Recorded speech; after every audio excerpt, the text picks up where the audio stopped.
Good morning, everyone. Good morning, good morning. I hope everyone is well. Thank you all for sharing your time with us on this beautiful Saturday morning. My name is Diamond Jackson. I am one of the board members for Neighbor to Neighbor. I am so elated that I was chosen to do the introductions for this particular session, as I am very well involved in the homeless community in my neighborhood. I grew up in the Kings Lane area. Is anyone familiar with that area? Nice, nice. So I started a nonprofit organization a few years back called Heart for Humanity, and we do a lot of servicing for the homeless people in the area, up through the North Nashville, Trinity Lane area. And if you're familiar with the area, you know that the homeless population in that area is pretty extensive. So I am very grateful to be here today amongst you. Want to introduce our session moderator. His name is Mr. Reverend J. Borges. He's the lead pastor of the City Road Chapel United Methodist Church. It's a congregation located in Madison that is heavily engaged in ministry with persons experiencing homelessness. He has served several churches throughout the Nashville area for 25 years and has been a leader in helping connect local congregations to the needs of their neighborhoods. Jay is on the board of the Madison Rivergate Area Chamber of Commerce and serves on the shelter committee for the Nashville Area Continuum of Care, which coordinates the work of various agencies addressing homelessness. So he is here to give us a bit of information on how we are going to approach homelessness from a neighborhood point of view. And I think that that's just absolutely amazing, because in my work with homelessness, I never considered how the neighborhood, how everyone else feels about the homeless community and how integrating them into our neighborhoods would make the neighborhood feel. So I'm very interested to hear what he has to say. Really quickly, I want to thank our sponsors for this session, which is the Metro Homeless Impact Division. Is anyone here that would like to speak? Would you like to introduce yourself and say a word or two?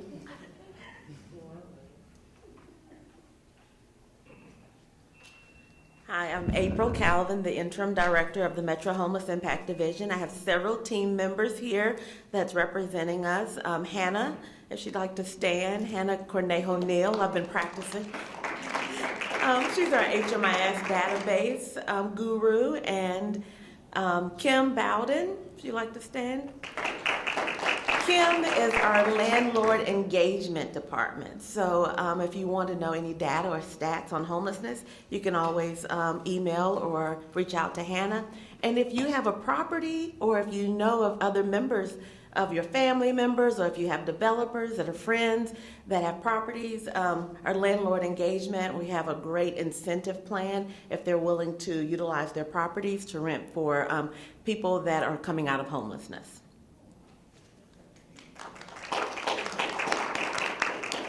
Alrighty, really quickly, I wanted to recognize Ms. Sharon Hurd, who has entered the chat. Welcome to the homeless session, and we're going to go ahead and get started today. So let's welcome Reverend J. Borges.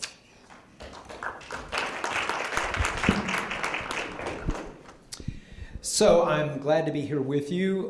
First of all, I do need to say that I went to Kings Lane Elementary School back in the 70s, many years ago, and I am a Nashvilleian. I graduated from Hillwood High School. In the terms of my ministry, I've served in Bellevue, I've served in Antioch, I've served in Old Hickory, and now I've been in Madison for almost 10 years now. So, and when I got to Madison about 10 years ago, discovered that our church was right kind of ground zero for a large homeless community that continues to reside in the Madison area. And like a lot of churches, we had been involved in helping homeless people. We'd done Room in the Inn for years. And then we kind of looked up and said, why are we going downtown to pick up homeless people when we have homeless people in our neighborhood? And so that changed our focus over time. The premise that we're going to be functioning under is this, and I'll say a couple words more about this in a minute. There was a period in our history in Nashville where we viewed homelessness as a downtown problem. Starting really, I would suggest, with the 2010 floods, but then also through the COVID epidemic. What we've seen is that homelessness, where it used, and also the construction of the Music City Center and some other things, homelessness where it was a downtown program began to be dispersed throughout the rest of the county. So that homelessness is no longer just a downtown problem, and trying to find centralized responses for addressing homelessness are becoming less and less effective because every homeless community out in our neighborhoods is different. And that we as neighbors have to recognize that, that we are going to be looking at different responses based off of the context of where we live. Because the context of where we live is different. Madison is not South Nashville, is not Hermitage. They're all different. They have a different understanding, different ethos. And so part of what we're going to be doing today is talking about within our own context, how is it that we begin to respond to these issues of folks experiencing homelessness. You will hear me use that phrase a lot today because sometimes we tend to want to talk about homeless people as if that's an identity for them. But for most folks out there, they're just people. They're neighbors like all of us are. They just have happened to fall into an experience of homelessness. We'll talk about more about why. But hopefully what we can do is to brainstorm together as a group about how do we address this issue on a neighborhood level, on a regional level, because the idea of, well, we're just going to ship them all downtown, well, that probably isn't going to work anymore. And so we have to figure out how we respond in our neighborhoods. Does that make sense? Good. So I'm joined here by some wonderful folks that I've been able to work with over the past few years. So I'm going to just kind of pass the mic down for them. And what I'm asking them to do to set the context is if they would give you their name and what organization they're with, but also if you would give me 2 to 4 minutes of how you became engaged in addressing the issue of homelessness in your area. So I'm going to start with Dee Dee Bird. Hello, my name's Dee Dee Bird. I live in West Nashville. I'm a native Davidson Countian. I started in South Nashville, went to Overton High School, went to UTC, graduated. I'm a nurse anesthetist. So 2 years ago when COVID hit, I semi-retired and I started helping with my grandchildren, and I noticed that there were people in my community that were overdosing on the sidewalks. I would go to Lowe's, I would go to Walmart, I would go to the restaurants, I would go to my flower shop, and there were individuals that were literally overdosing on the sidewalks. So I asked myself a question, something I learned in school. Ask a question, and then ask everyone around you the same question, and see what's going on with everybody. So I said, what is happening in my neighborhood? Well, I found out we had the largest homeless camp besides maybe Tent City, because I hadn't been to all of them yet. I have since then. And I did not understand what was going on in Brookmead, and that was a public park, which a lot of my neighbors were very concerned about. So that's how I got started. People were being harmed in my neighborhood, and I didn't understand what was going on. I mean, I was riding around with an Ambu bag and Narcan in my car so I could resuscitate people. So that's how I got started, because I'm a lifelong Davidson County resident, and I did not want to sit on the sidelines. So, nice to meet you all. I'm Ryan I'm Ryan LeSueur. I also am a native Nashvilleian and grew up in the Donaldson area and attended McGavick High School and have worked in the nonprofit field for almost 20 years now. But most recently, I am the executive director for Community Care Fellowship that is located here right off of Shelby Avenue. And we've been serving people experiencing homelessness for going on 40 years. And we have really grown in our approach to really make it a hyper-local, systematic approach. And so what that looks like is starting with resource hubs and providing stabilizing services like showers, laundry, food, and building relationship with our guests, and then entering them into coordinated entry, which Hannah and or April can talk more about after after me, and then building those relationships and creating a pathway into other avenues to help them come out of experiencing homelessness. And so what the programs we have kind of created throughout the city, including Belmead and in Madison and in North Nashville, is utilizing church partners like Jay and utilizing their empty space and building out a shelter system within inside that space. And we run all of the logistics with a goal of 90 days to provide intensive case management services and build their self-sufficiencies and then exit them into permanent housing. And again, the goal is to make it a neighborhood community solution versus trying to just have one solution for the entire city.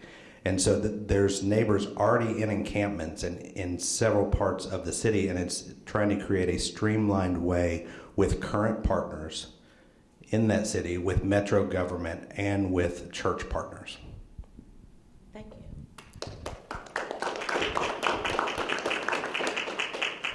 So I'll say go Mox. I did not know you graduated from UT Chattanooga.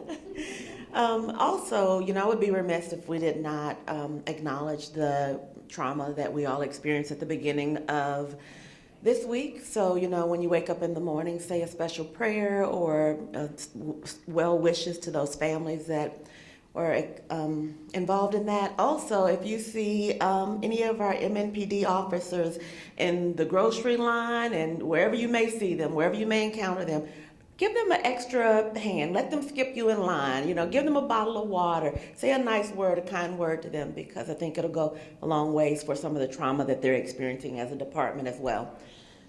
So also, as the interim director of the Metro Homeless Impact Division, for over 20 years, I worked at a local, large brand nonprofit, was the executive director of programs there for the last maybe 7 years of my tenure there, and I realized that there were so many gaps in service delivery, and that organization was able to pivot quite often and fill in some of those gaps. So then I soon realized I needed to go to a much more macro level approach in order to help with our individual systems as it relates to homelessness, and so that's why I'm now with the Metro Homeless Impact Division. And in this role in my team, we get to see several gaps in service delivery as it relates to homelessness. But what I know for sure is social service providers will not resolve it all by themselves. Nonprofits will not resolve it all by themselves. Advocacy agencies will not resolve it all by themselves. It takes exactly everyone in this room, great neighbors, great council members, elected officials. It will take all of us to tackle this issue that we call homelessness. And I always like to say it's bi-directional, right? So it could be when you're looking for a better quality of life for yourself, you have to look at your neighbor's better quality of life as well. So as we look to do housing surge or addressing any one-offs as far as people living in your neighborhood, or if you're submitting a hub or calling out to my team for assistance, just know that we're looking to better that person's quality of life as well as yours.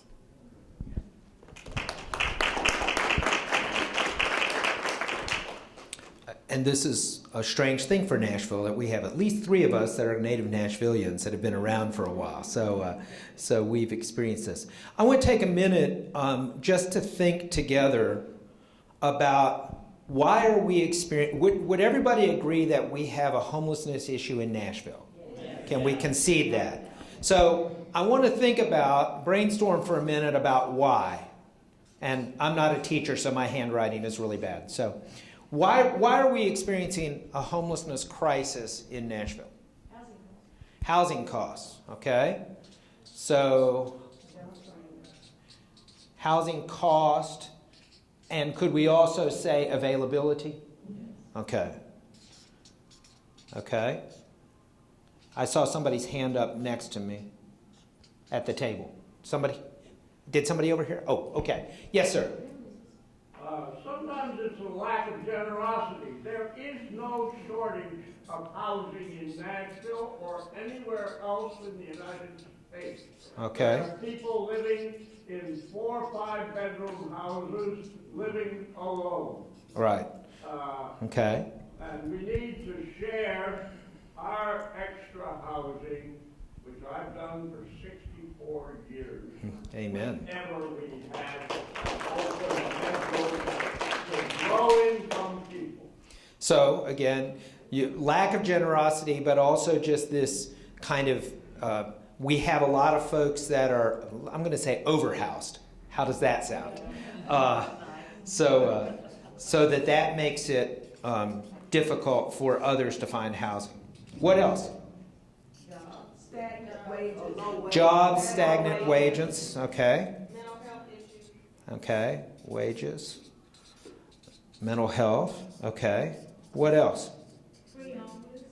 Excuse me? Pre-homeless. Pre-owner? I'm sorry. I'm pre-homeless. Okay.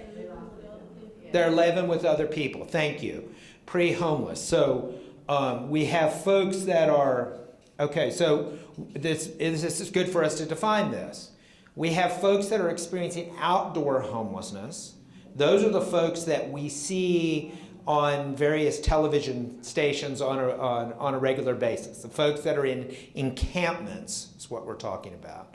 But we have people that we may not even have listed who are pre-homeless. That is, that they're camped out on a sofa, they're in somebody's house, they don't have any sort of independent housing of their own. They are still experiencing homelessness. Yeah, Dee Dee, go ahead. Right, and like for me, I noticed there were individuals in cars. Thank you. I noticed there were individuals in cars in the Walmart parking lot, and that was their home. So I had no idea. I mean, I worked my whole life for 30 years, right? So I'm going down to Centennial, down Charlotte every morning. I see things, but I'm going to my job, right? I had no idea that those individuals were experiencing homelessness as defined by me, but not as defined by them, because they still had a car and they still had a job, but they were right on the brink. Yes, ma'am. I think another reason why would be barriers regarding backgrounds, things of that nature, backgrounds And not credit. knowing the system. And- a lot of people don't know what's available. Barriers to housing or to have a place, as well as not know or lack of information along the way. Yes, sir. I think addiction issues are definitely part of the problem. Sure. And then one of the things that I wanted to mention, just to contextualize the overhousing category, is that in Metro Nashville, Davidson County, there's a limit on the number of unrelated adults who can live in a single residence. So Gotcha. It's not just, like overhousing, but it's also a policy issue as well. Okay. Barriers, I'm going to come to you in a second. I want to back up on that barriers to housing piece because, again, one of the things we look at in terms of sheltering people, and sheltering, understand, is not a solution to homelessness. That is a temporary sort of trying to address an immediate need. But there are all sorts of barriers. Things like felony convictions. We have a lot of folks in this town and we know out of particular zip codes that have felony convictions that make it difficult for them to find housing because fewer and fewer landlords are willing to rent to people that have that experience. Histories of drug addiction. There are all sorts of barriers that we run into in terms of trying to find housing for folks. This one's tough for folks to deal with, folks on the sex offender registry. There is a very, very, very limited number of places where folks on the sex offender registry can go.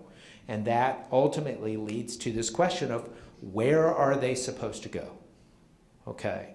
So if you are homeless, so let's assume it used to be the statistic that most of us are 2 paychecks away from poverty. That may have been reduced to 1 these days, given the current economy. So I remember when I was 19 years old, besides being an arrogant little punk that I was, I got a job, got my first full-time job, did well, had my own place, and then I got fired because I was an arrogant little punk. And for about a month, I slept in my car. Now, I was lucky. I was blessed. I finally had some family that stepped up and said, hey, come use our bedroom, and I was able to pull myself out of that. But for a lot of us, that's not possible. And so what I think sometimes happens in these whys, when we start thinking about homeless, we tend to mentally talk about addiction. We tend to mentally talk about mental health issues. We tend to oftentimes identify folks in a particular way without recognizing the unique circumstances that folks are under. One of the ones we've seen recently in our center is domestic violence. And part of that, and we've been able to move some of those folks, and I'm sorry, we didn't explain this. Our church, besides being a church, works with Ryan to operate what's called a mobile housing navigation center, which is a 15-bed transitional living facility to move folks from outdoor homelessness into permanent housing. I will say that the original goal of that was to do that in 30 to 90 days. That's a very aspirational goal. It tends to be longer.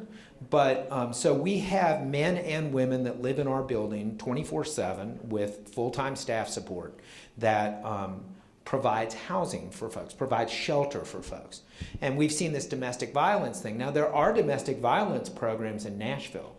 They're always full. Trying to get someone in one is often very difficult. I'm going to come right to you. Yes, ma'am. When you talk about domestic violence and women with their children, some of the problems that happen to women in domestic violence and their children and going to a shelter is that some of them want to go to church, they want to still have a normal That's right. life, and they can't in the domestic violence shelter. No one can know where you are. So therefore, they end up either on the street or go back into the home in which the violence is taking over them. So I guess my question is, will there ever be a place where those women with their children will have a place to go? I took someone in once because she had to come out of the domestic violence because she wanted to go to church. Right. And she had to walk 3 blocks so they would know where she was. And then she had to walk back 3 blocks at night, and she was still fearing for herself. So a lot of women, and sometimes they're men in domestic violence also, and they are locked in, staying in the violence because of the facilities, the only facilities they go to have, unquote, these guidelines. So that creates another form of homelessness. It absolutely can. It can be another barrier to receiving the kind of help and assistance that you need along the way. That's one of the things to look at, is all of the various barriers that exist in our system. If you're homeless, you're financially challenged, we'll put it. A lot of us are financially challenged these days, but you understand what I mean. You're living in poverty. You may have health care issues. I didn't list that here, but health care issues are a reality. And I know everybody thinks, well, if you don't have any money and you need health care, you can get on TennCare, but honestly, you can't.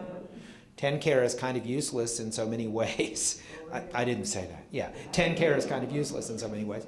But all of that's to say, there are all of these things that keep people down, okay? And so part of what we have to do, go ahead. You were waving, sorry. Part of what we have to do is we have to be able to understand that the need for resources for folks who are experiencing homelessness. And my big word that I'm using a lot these days is capacity. Okay? We are needing to build capacity in our city to help provide housing, to help provide shelter, to help provide mental health treatment, to help provide addiction treatment. The fact is that we debate this, argue about shelter capacity on a regular basis. But the reality is that, say, in the winter, we know that there is not enough emergency shelter capacity to handle everybody we've got. We do well, and the city has stepped up and provided this shelter in the winter. But the fact is that the rescue mission, which a lot of us grew up with, oh, so you're experiencing homelessness, go to the mission. There are lots of reasons why folks don't want to go, but part of the reason is they have 600 or 700 people there, and that's just too many for some folks to deal with, given their trauma. So one of the things that Ryan and I have been trying to work on is this. He used the term hyper-local, which I think is that's a good term. Yeah, I like it. But this idea of at least thinking regionally about how we're providing services. A little story from our experience. So Ryan and I have known each other since he got over to community care, and I've known Ken. Community care is also known as Ken and Carol's on the Street. It was founded by a guy named Ken Powers, and so if you ask any street person, they won't know what community care is. They'll just know Ken and Carol's. So I knew him through that, and so we were seeing a lot of homeless folk in our church. We had a day shelter we were operating, and we knew they were doing showers and laundry, and a lot of our folks needed that service. And so we got this great idea. We're going to take our church bus, and we're going to take the folks from Madison down to Shelby Street, let them get showers and laundry, and then we'll bring them back to the community.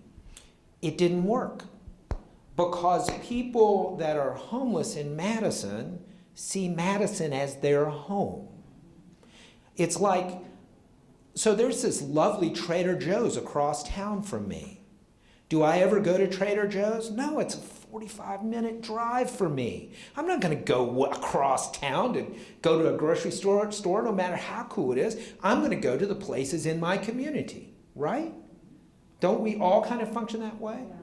We want to go to the place. And so homeless folks are no different than us. People experiencing homelessness are no different than us. They identify a community that's home. Some of them have grown up in that neighborhood, and that's what they know. Some of them may have to do with the services that are available. And so after we failed royally on the shuttle bus idea, we then established a housing resource center out of our church in that community where 2 days a week folks can come get showers and laundry and some food support and t-shirts when they need them and other things along the way. And we see anywhere between 50 to 70 people on the 2 days a week we operate that. We see 50 to 70 people per day come through that program. Okay. If you were to look at the statistics for how many folks are homeless in Madison, it's hard to know because in our community, they're all dispersed. Some of you, Dee Dee lived in a community where they were all in one place. In our community, we may have 200 people, but they're all dispersed in various places. And so that's why, for us, the response that we needed to make was based off of having a place where all of these folks can come in to a central point. Whereas in other communities, South Nashville's one that where they're larger in campus, it may make more sense for folks to go to that place to offer resources along the way. Y'all have anything? I'm talking too much. Y'all have anything? Yes, go ahead. Absolutely. I just want to say as a newbie that I didn't understand the issue of these individuals have choices. You have the freedom to make a decision of what you're going to do. Now, we found that a lot of them were impaired with addiction and mental health issues, and they couldn't go get a loaf of bread off a shelf, much less decide which pathway they wanted to take through navigation. So we were so excited when we learned about Community Care Fellowship and taking 15 people at a time and dealing with what their exact issue was, what their needs were, because you can't just fit anybody in the same bowl. They will always be back. I mean, to this day, we have individuals that come back to our side of town, even though they've been housed, because that's where they live and that's where their friends were.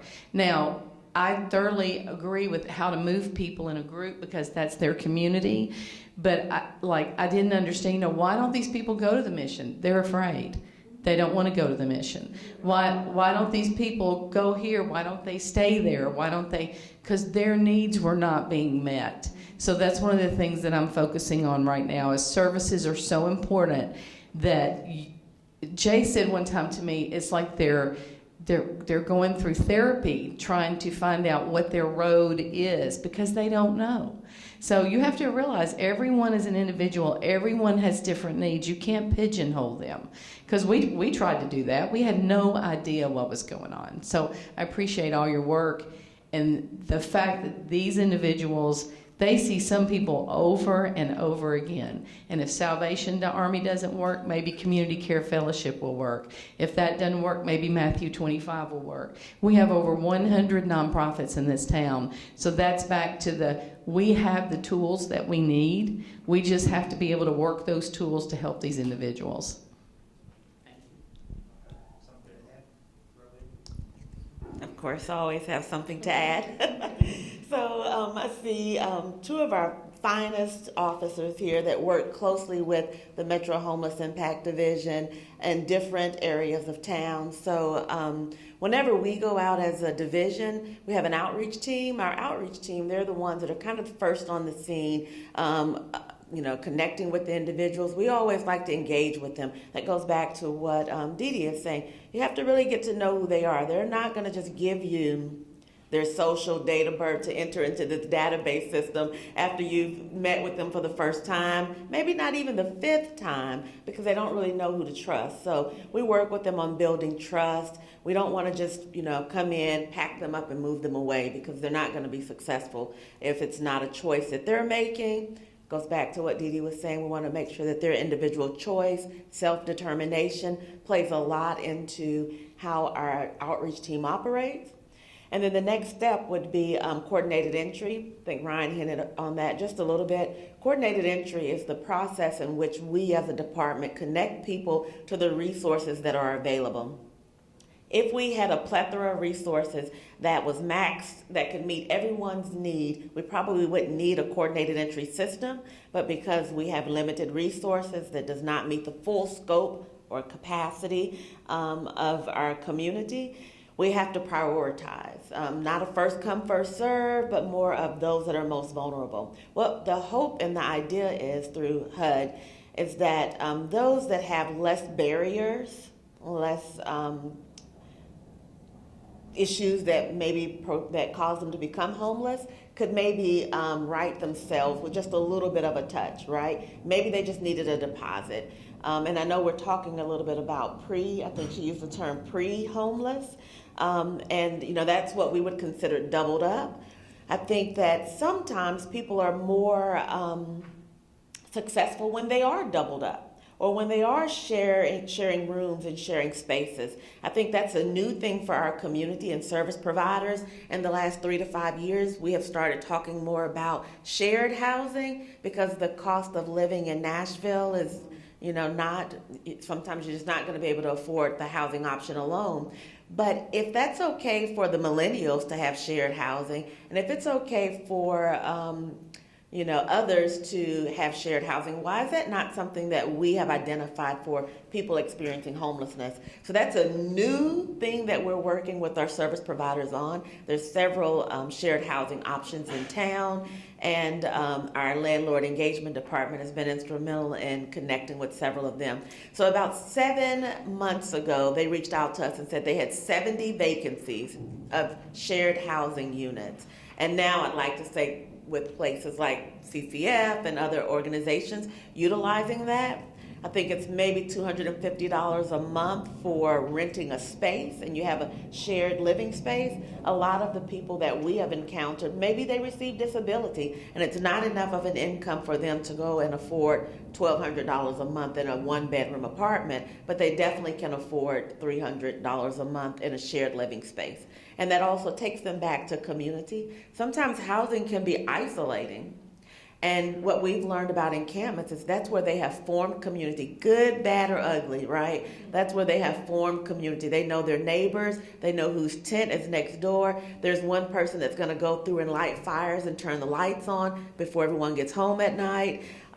There's someone that, chops up the firewood. So as we're looking for them to form community in other spaces, we have to make sure that we're taking them along the journey with people that they were outdoors with as well.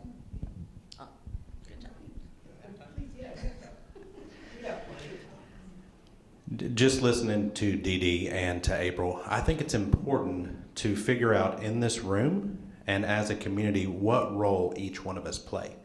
Because there are plenty of supports if we work together.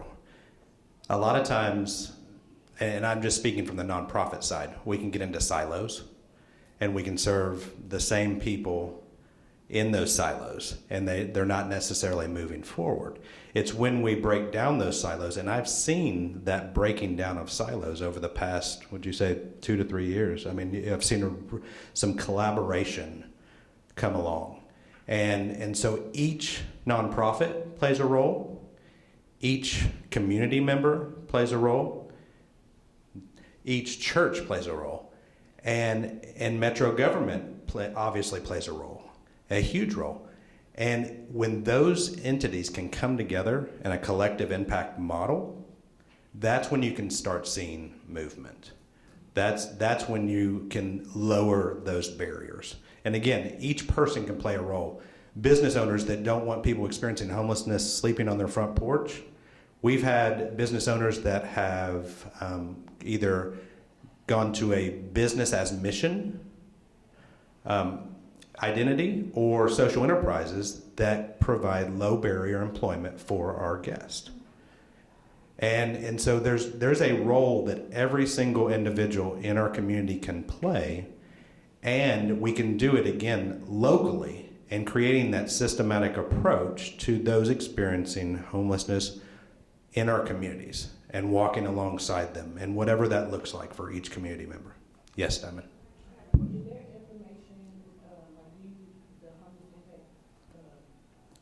Division. Do you guys have some type of events that you do that you provide resources to the nonprofits that will be searching for information that Yeah, great question. So, a couple of things that we do. One is resource. Oh, her question was, does the Metro Homeless Impact Division have resource fairs or ways that we can get the information out to either people that are experiencing homelessness or the community? So we host resource fairs in different quadrants, is what I like to call them, but the different quadrants of Nashville. And most of them are typically outside, or we'll use a library, or we'll use a community center. We typically in the past have advertised to people that are experiencing homelessness and to social service providers, not so much to neighbors, but what, I'm thinking of several things here. One, the faith-based community in that quadrant and the neighborhood associations in that quadrant. We just need to do a little bit better about advertising that to other departments, and we will. Hold on, just a second. She's had her hand up, so I'm gonna come on. I need to be doing this. No, that's fine. I'm just curious. So with the services that you offer at the church, how did you get the neighborhood to buy into that? And the reason why I ask that question, because a lot of times people say they want to help the homeless, but then nobody wants those services in their neighborhood. Well, it's funny. We were just going to talk about that. So, and I'll come back to you here in just a second. So the reality is, luckily for us in our community, it was clear that we really didn't have any choice because people were there. And so I think it took some time. Occasionally I'll get the Facebook message that we're horrible people for helping those people, and it happens on a regular basis, and I just kind of take a deep breath and go, and then I remember what Jesus told us to do, and so we go on from there. But no, it's definitely an issue. The center over in Bellevue, which took a lot of folks from the Brook Meeting Camp, the pastor over there went through a lot of wailing and gnashing of teeth. And that's one of the things I wanted to think about for a minute, which is, okay, let's assume that we need to build capacity. My vision has always been we need to move away from a centralized shelter that houses far too many people because it's difficult to manage. We don't need that. Don't worry about it. It's okay. It's difficult to manage 300, 400, 500, 600 people. That ultimately we need, if I were the Pope and were able to build a system, I would want to have regional shelters that house no more than about 50 people. Because you get more than 50, you might be able to go to 100, but I'd say 50 from my standpoint of having housed people in our building. Get beyond that, it gets a little crazy. Now, let's suppose we go into your neighborhood and we say, we're going to open up this 50-person homeless shelter in your, so which neighborhood are you in? I'm in the Haynes Trinity. In Haynes Trinity area. If we were to go into your neighbors and say, we're going to open up a homeless shelter in your community, how would folks respond? They don't want it. Why is it, anybody else, is there anybody else in town that wants it? Okay. Maybe a lot of people in my neighborhood would. Yeah, okay, you would, but maybe a lot of people in your neighborhood wouldn't. Why is that? Because they don't understand. They're not educated. They don't understand, they're not educated. But what is the fear? So let's unpack a second. What are the fears that we experience around the possibility of homeless services being put in your community? Safety concerns. Safety concerns, okay? What else? Cosmetic concerns, okay? Drugs, crime, property value decrease. Excuse me? What you said, sir? Oh, no, what did you just? Property value. Property values, okay? We invested in this property. We don't want to see our property value decrease, right? And we think it would if that were to happen. You said what? Behavior? That there would be kinds of behaviors going on in your community that might not happen. We did have an experience in our community. I don't know if you're familiar with the tiny villages of Glencliff, which is a homeless respite. We were originally supposed to build that on a lot we have at our church. And the local Chamber of Commerce got wind of it, and they got all upset and threatened legal action and called me everything but Christian and all of that kind of stuff. And we ended up having to back out of that because of the neighborhood pushback. Our argument was that what we're trying to do is to help homeless people not be homeless. See, if you move them into a facility, if you move them into a program, you move them in, they're no longer homeless. They have a home. The idea behind, you'll hear in Nashville this talk about housing first, okay? That's the model we need to have, and that's been a model that's been proven throughout the country. The idea is that you can't help people deal with their addictions, their mental health issues, the trauma of being homelessness. That's the language I'm coming to these days, which is the experience of being homeless is traumatic. And you have to recover from that. And so people need space by which to do that. But if we move them into something, a program like ours, they're not homeless anymore. They have an address. They have a support group. They have a community. They get good meals. They have a place to throw away their trash. That's one of the things we talk about. Well, you know, these encampments, there's so much trash around. Well, it's because they don't have anywhere to throw it, okay? I mean, yeah, there are people that just, in the course of their life, just choose to trash a site. But there are also not a lot of resources sometimes to be able to help that along. And so the goal is to move folks out of outdoor homelessness into being housed in some form or fashion, so that those behavioral issues and things like that, you can then begin to deal with. If you are living in an encampment, I'm coming to you here, I promise. If you're living in an encampment, if you're living outside, and all of the folks that I work with tell me this, of course they use. Heck, I would use, because of the trauma of being there. You didn't hear me say that, okay?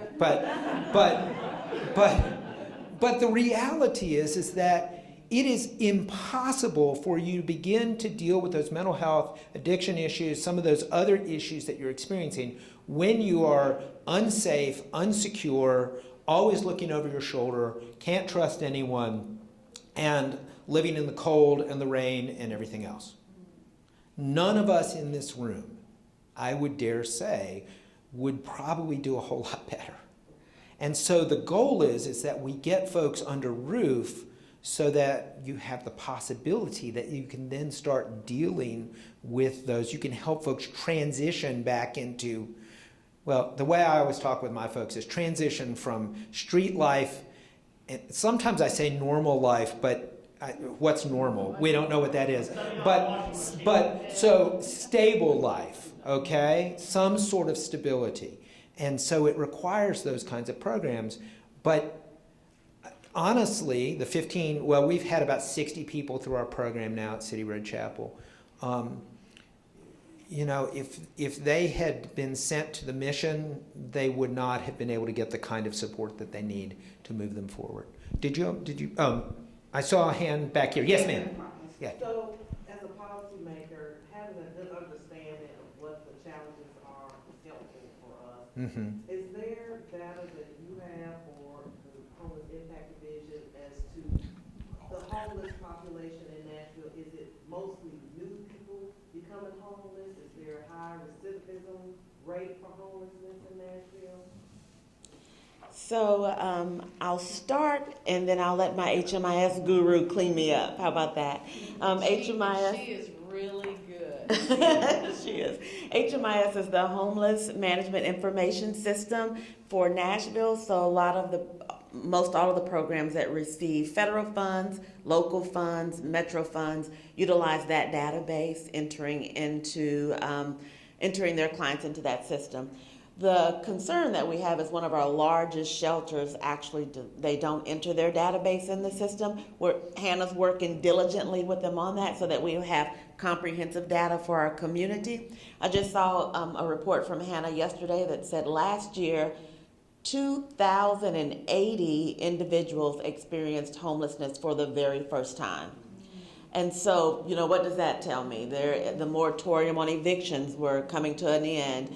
A lot of the COVID CARES dollars that help with prevention and diversion efforts were coming to an end. So that's one thing. Then we do an annual PIT, like point in time count. So you may hear people talk about PIT.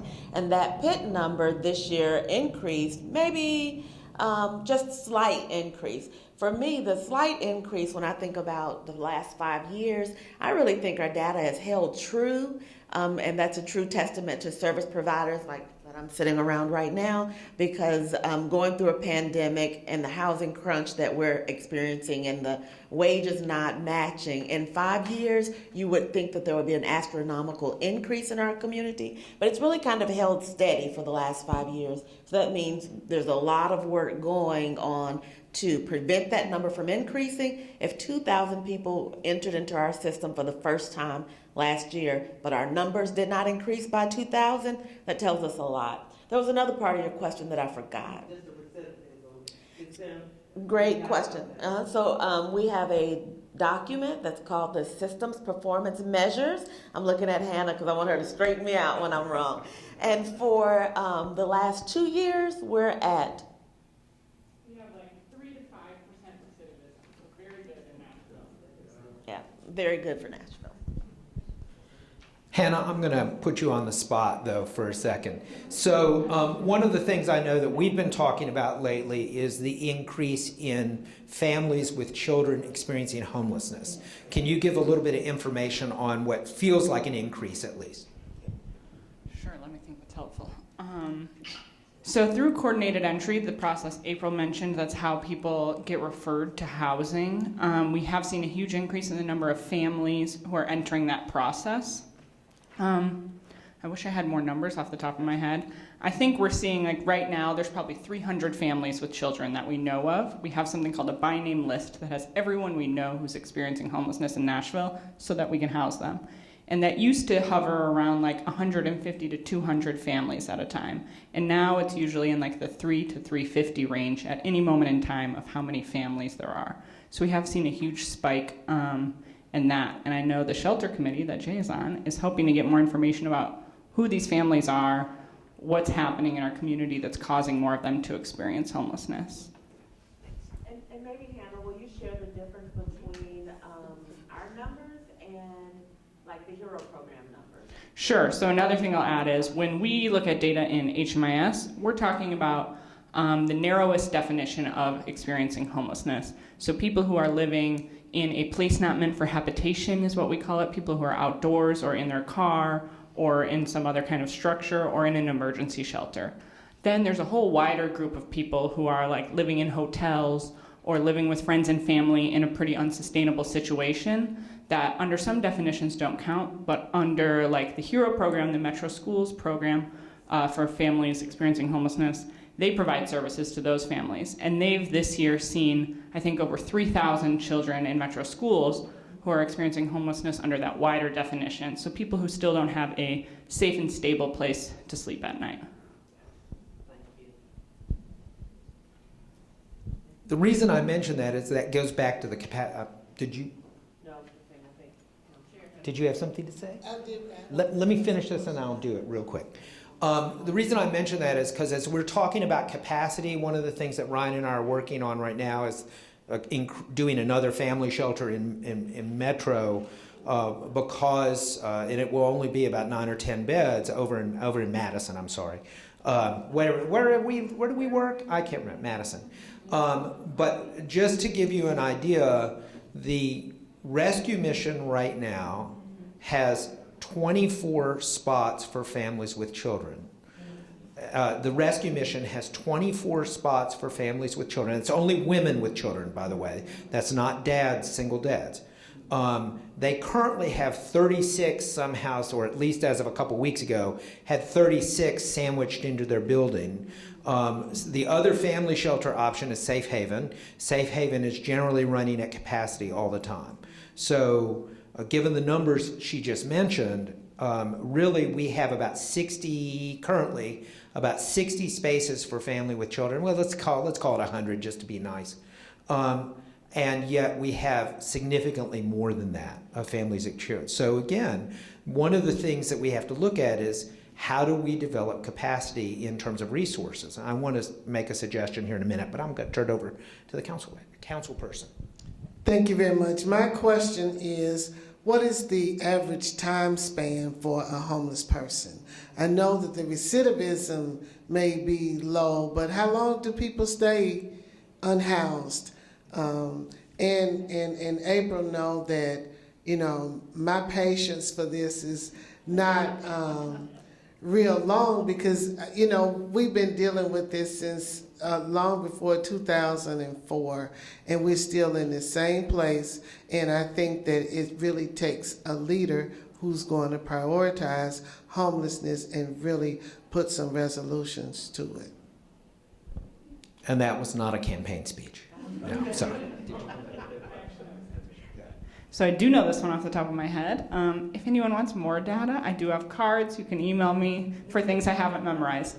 But this one I do know. So we know that for people who are in like shelters, like the Mobile Housing Navigation Center that they run in Madison, that's looking at usually like 120 to 140 days before people exit to permanent housing, so a few months. But we also did a study of people who live outdoors in encampments in our community over the past 2 years, and people living outside were experiencing homelessness on average for 5.5 years before they exited to permanent housing. So when people are able to get into these resources, they can find housing a lot quicker. So that's really why we need to build this capacity. And I do want to say that's folks that are on the streets for longer than a year, we talk about as chronically homeless. Of the folks that come through our Housing Navigation Center, 100% of them have been chronically homeless so far. So there's a couple of things that also go into that number. I think as a community, sometimes if there's not a focus on a population, then they kind of go unnoticed until it's unwieldy, right? Also, I think there's two things that I'm realizing that in this role, I've identified several service gap delivery issues throughout our entire system, whether from the permanent housing or all the way to outdoors. But there's two things that are like basic things that need to happen in order to get that number to go from 5.5 years as an average of being outside. And it's going to be a change in service delivery for our outreach workers, for our community advocates. Two things. One is helping them get the documents that they need in order to be housing ready. There's people that's been outside for 20 years and they don't have a birth certificate. So definitely there is a need for outreach workers to help sustain life. They're providing meals, they're providing showers, but the things that they should work on to help them, like elevate that person out of homelessness, are going unresolved. Documents, birth certificates, photo IDs, they will never be able to get into housing without those. And then the next step is entering them into a coordinated entry system. Before 2 years ago, we really didn't have a handle on how many people were outside. We didn't know, what some of their issues or concerns were. But the federal government released what we called COVID CARES dollars that were deployed to these organizations that have outreach workers, and they all had to start collaborating and working together. They all had to start entering data into the HMIS system. So within the last 2 years, we've been able to really gather more information and then understand what those gaps are. So as you see us hosting events and hosting resource fairs, those are two things that we're going to focus on. Coordinated entry system, getting them into that database, and then getting them the basic documents that they'll need in order to be housing ready, whether there is a housing subsidy that comes along or a voucher that comes along or MDHA. They may have properties. You can't even get into the disability senior high-rise without a photo ID. So I'm thinking, to our service providers, what have we been doing up until this point? And that's the challenge that I'm going to task others with.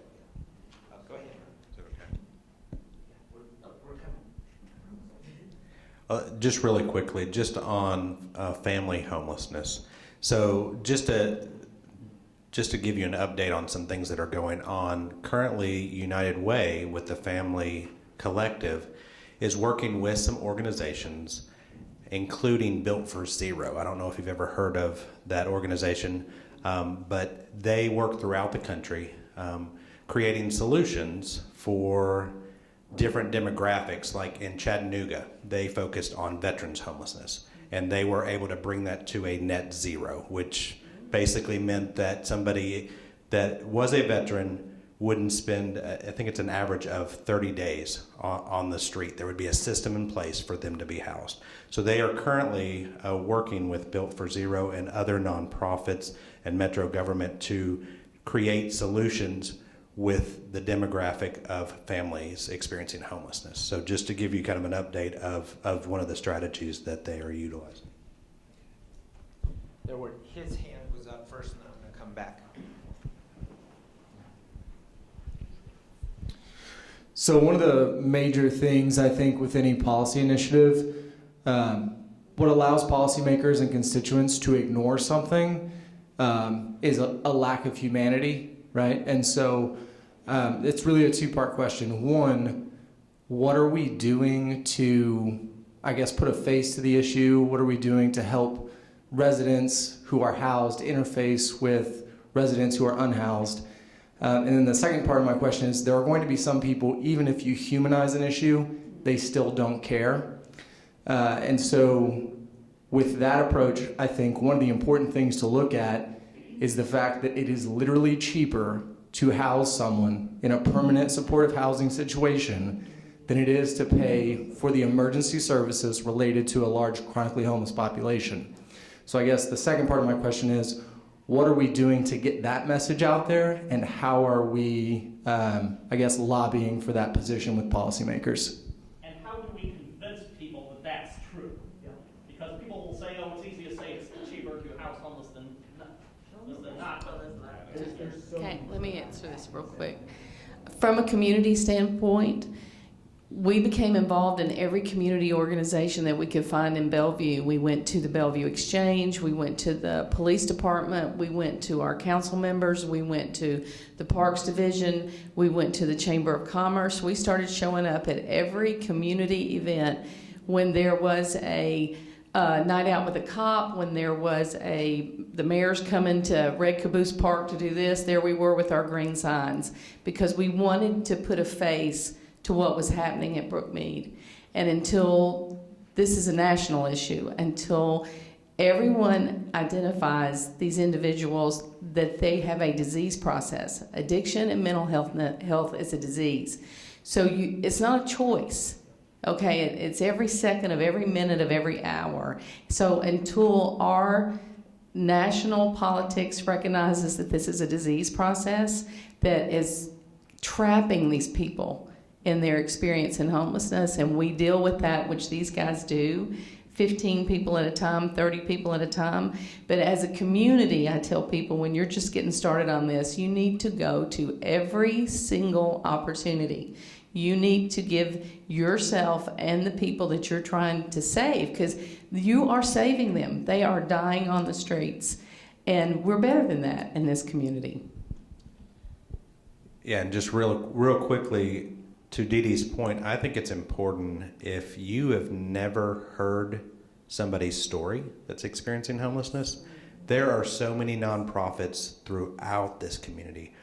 And I encourage our volunteers that come to our East Nashville site and to our Madison site, do nothing else. I don't care if you clean anything or serve a meal. Sit down and hear somebody's story.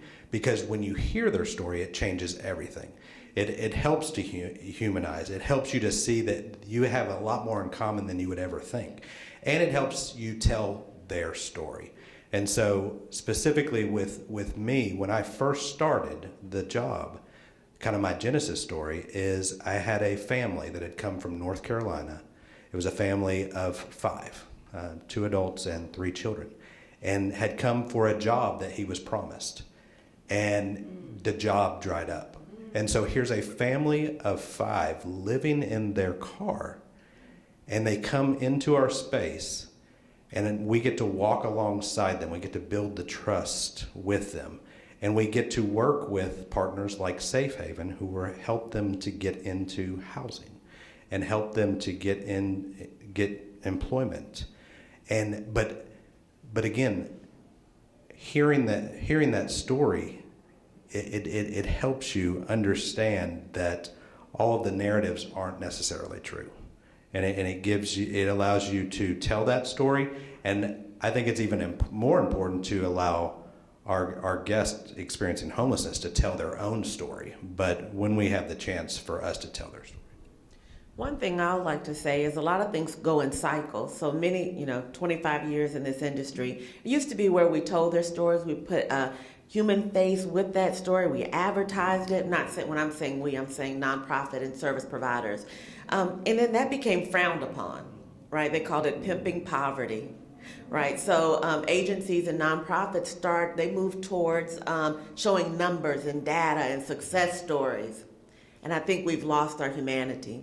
So for me, we have a public information officer, and I'm like, we have to get some good stories out there, not advertising for Metro Homeless Impact Division, but advertising for all of the nonprofits that's doing that level of work and showing that, putting the face with the story, not just the numbers and the data. Hannah's got some really great reports, but it takes the humanity out of it if you don't have a face attached to it. So I think we're coming full circle in our cycle of, something that was frowned upon 5 to 7 years ago, to realizing that is what will help everyone in this room to understand these are your neighbors.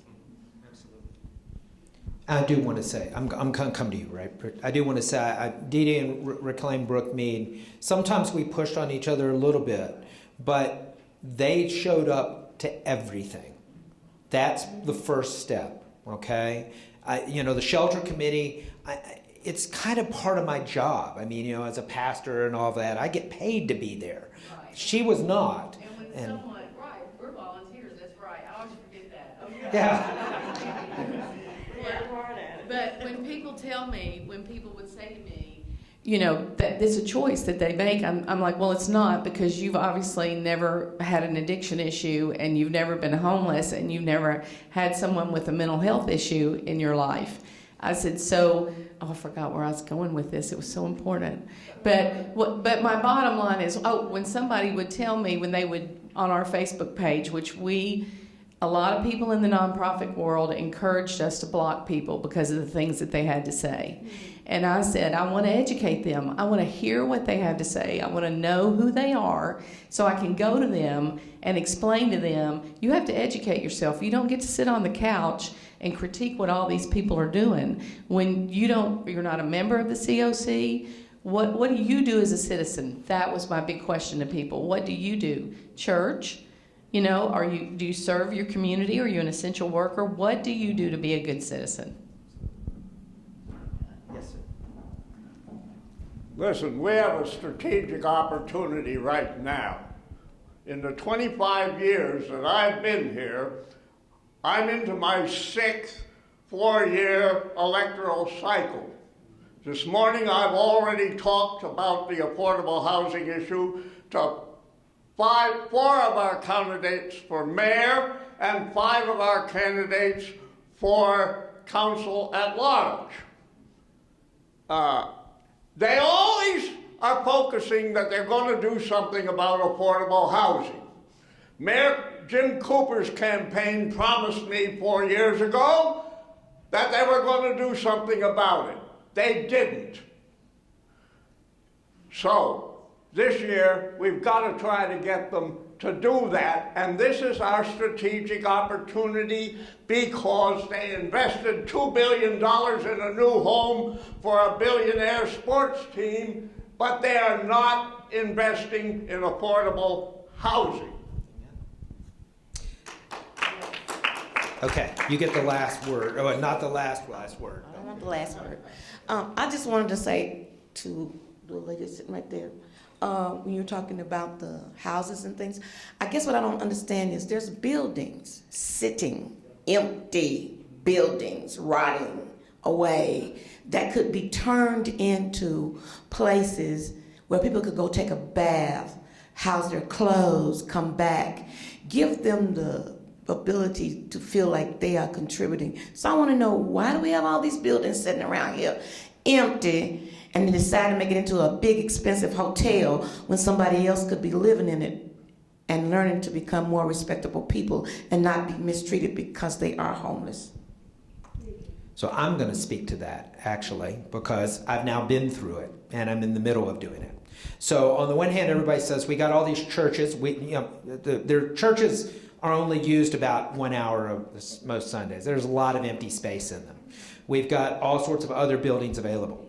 Then, so our story was Homeless Impact Division, one of April's predecessors, and the folks from HUD came to us and said, we want to do this thing. Do you all have any space? And we said, yeah, we've got this space upstairs we can do it in. And they were like, great, well, we want to do 15 people and this and that, and our church approved it. We said, okay, this is great, we can make it work. We're going to put folks, and we built out, and then the fire marshal showed up. And so we spent 40 grand, probably $35,000 on that security system upstairs. It was a fire alarm system upstairs. It may have been less than that. Maybe 20. It was money. It was money. We're in the process. We have a space that was formerly a daycare. We couldn't stay in the daycare business because we couldn't find staff, and it's a long story, and you can ask me about that later, and it broke our heart. But then folks came to us, April's boss came to us actually and said, we really need some family sheltering, and so we're in the process of trying to convert that into a family shelter.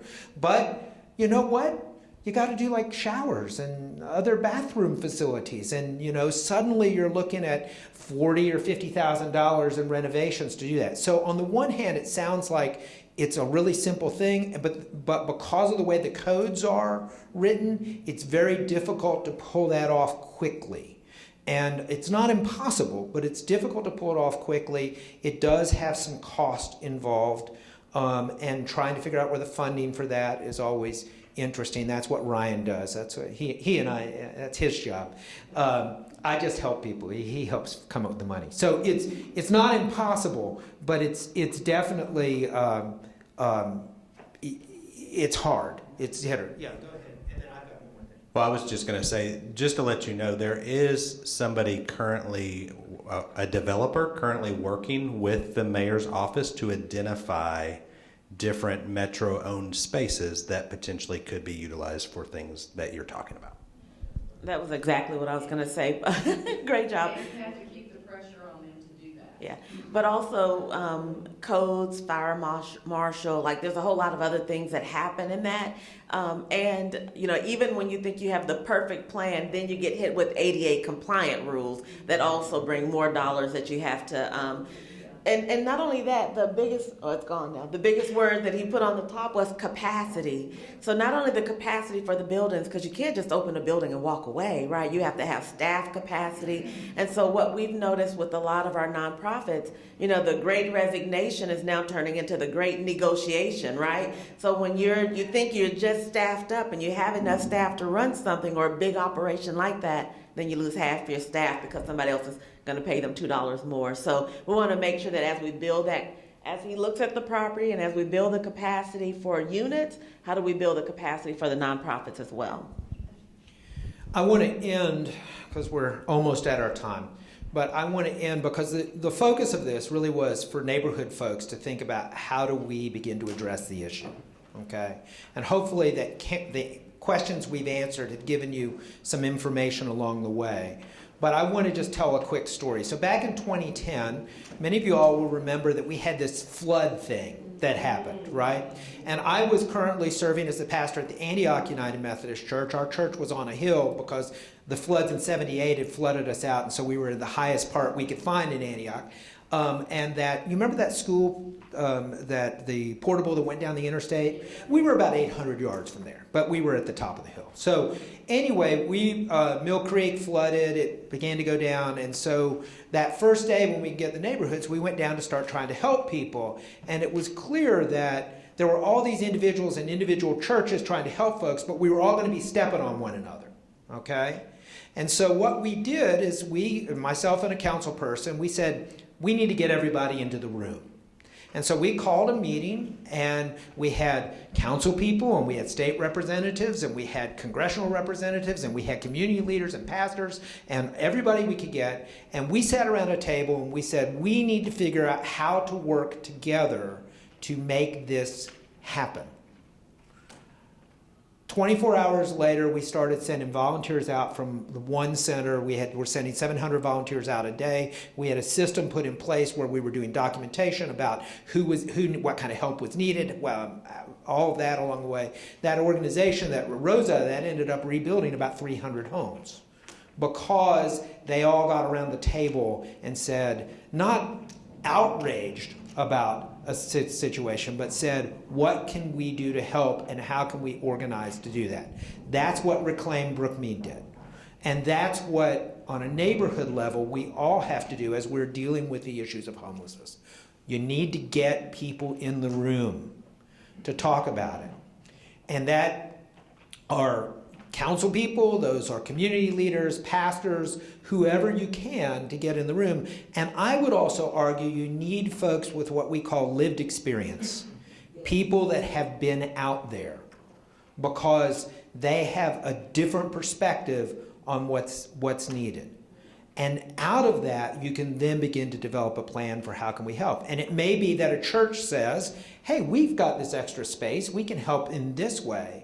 And then the neighborhood, when everybody's around the table and you've talked about it, then everybody can go, oh, that's great, let's go ahead and do that, rather than the church sort of announcing that this is going to happen and then everybody gets angry. This has to be a unifying effort, because if not, we're all just going to yell at one another. And so my hope is, this is, as you said back there, these are people.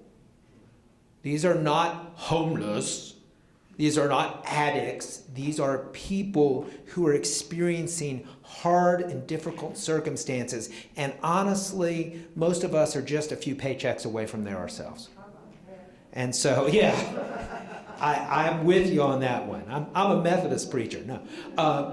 So my hope and my challenge for all of us is that as you're beginning to look for, I know you drive past and you go, there's this encampment, and it looks bad, and it's going to drop my property values and all that kind of stuff. But be part of the solution, don't just rage about it. We're really good at raging these days, but let's work together to see how we can be part of the solution. I have some things up here on the table that describe our housing navigation centers. We currently have one in Madison, in Bellevue. We're working on opening one up in Donaldson. We will have a family-based shelter, and then we also have one in downtown North Nashville. So this is something we actually are giving to outreach workers to help them explain to folks what those housing navigation centers are. So if you want one, just come up here to the table and grab it. Thank you all for your time, for great questions and great conversation. And if you have any questions, I'll have my cards up here too. Feel free to give me a call. Thanks. Thank you so much, everyone. I would like you to give you a round of applause for yourself just for being here and for allowing your time and being a part of the conversation. Again, we want to thank Reverend Boris here for coming up and sharing his experiences and giving us some valuable information. Thank you to Ms. April, Mr. Ryan, and Ms. Dee Dee for their contributions as well. And so before you guys leave here today, there's an evaluation form somewhere near you. And if you would just take a few seconds to fill it out here just so that we can use it for data to make sure that we're providing you with valuable information. But to wrap up the things that we have learned today, I think that it's very important that we do humanize the issue of the experience of homelessness, because at the end of the day, we are all humans. And even though their experience may not be ours, it still aligns. So I think that, and even if it is a choice that they choose, they still deserve. So I think that working together strategically with the numbers and with the individuals that actually get into the community, talk to these people, and learn their stories, we could really make a huge impact on the issue of homelessness. So again, thank you guys for sitting in with us today. Please fill out the evaluation forms, and you can just leave them on the table, and I'll pick them up from there. You guys enjoy the rest of your sessions today.